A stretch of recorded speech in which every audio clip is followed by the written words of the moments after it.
My name is Karen Sleeper, and this is my Place of Their Own timeline. So the first thing that I'm going to talk about are the religious views, and I feel like this is important to note because the scriptures influence people, and it could influence how they see deaf people or how deaf people see themselves.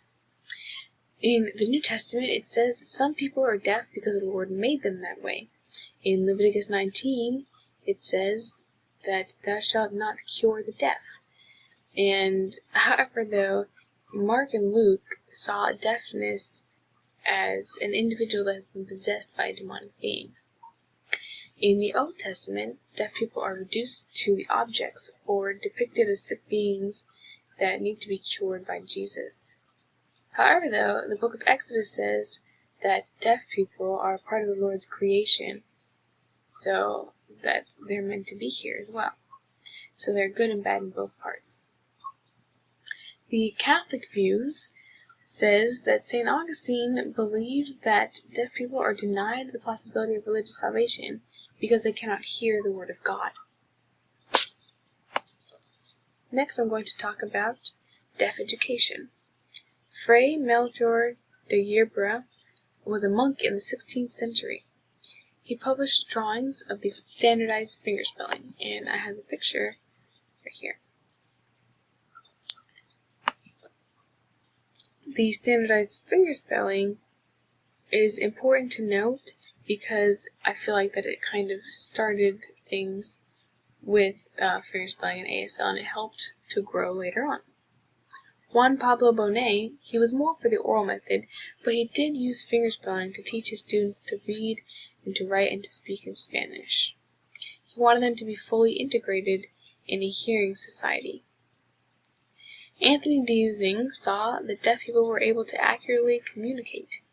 He saw them using gestures and their facial expressions. Modern research has shown that American Sign Language is not limited to motions of the hands and arm gestures, but the body as well. It is a complete language.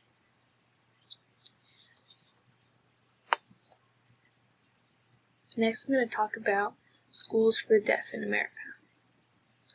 The Braidwood and the Bowlings were the first Americans to have organized a school specifically for the purpose of educating the deaf. It opened in Virginia, however, it did not succeed. A permanent school for the deaf opened its doors in April 15, 1817 in Hartford, Connecticut. The school was named the Connecticut Asylum for the Education and Instruction of Deaf and Dumb Persons. Today, though, it is known as the American School for the Deaf.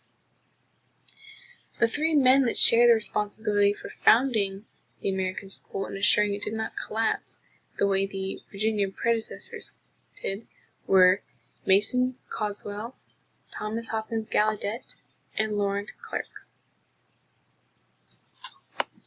This is a picture of the school, or the American School for the Deaf, back when. So now I'm going to talk about Thomas Hopkins Gallaudet. He met a young girl named Alice Cogswell, and he kind of pitied her, and so he started to try to teach her to spell. He did have some success in teaching her to spell small words like hat. He and Cogswell worked together to raise enough money to send someone to Europe. Despite Gallaudet's self-doubt and his health, he decided that he would go to Europe.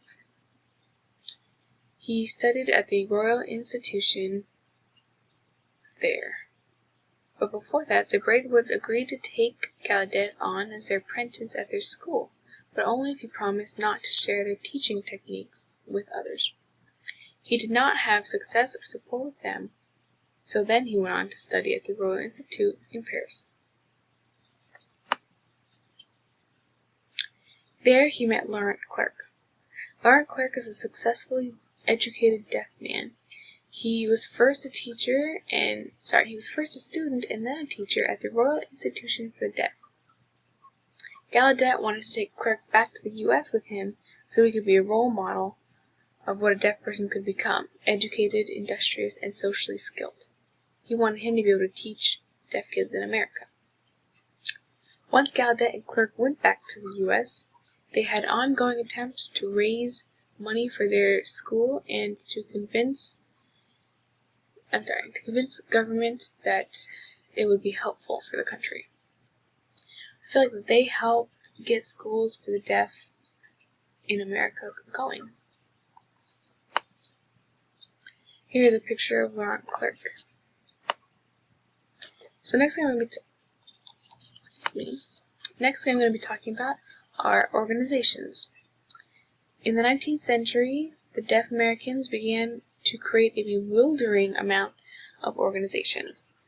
The first organization was the New England Gallaudet Association of Deaf Mutes. In the next 125 years, dozens of more organizations became created. They shared similar communication methods, cultural values, and experiences. And we've been learning that these are very important for anybody. They're also very important for deaf people.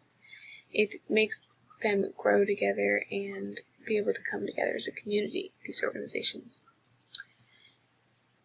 The National Fraternal Society of the Deaf is primarily an insurance company. A group of deaf men formally chartered it because other insurance companies thought that deaf people were too much of a risk because they couldn't hear train horns or car horns. Here's a picture of the National Fraternal Society of the Deaf, just showing what it stands for. So the National Association of the Deaf, the NAD, is the oldest and most powerful deaf group in the world. It started in 1880, and today it serves its members by drawing them together. They became having a multi-million-dollar budget. And here's a picture of the NAD logo. So now I'm going to talk about Deaf President Now. In March 1988, Gallaudet University chose a hearing person as their next president. This really upset the students because they thought that a deaf person could do just as good a job as any hearing person. So the students shut down the school for a week, and they came up with a list of demands, one of them being that the hearing president step down and a deaf person was chosen in their place. All their demands were met, and Dr. I. King Jordan became the first deaf president of Gallaudet University. And here's a picture of the protest. That's all I got.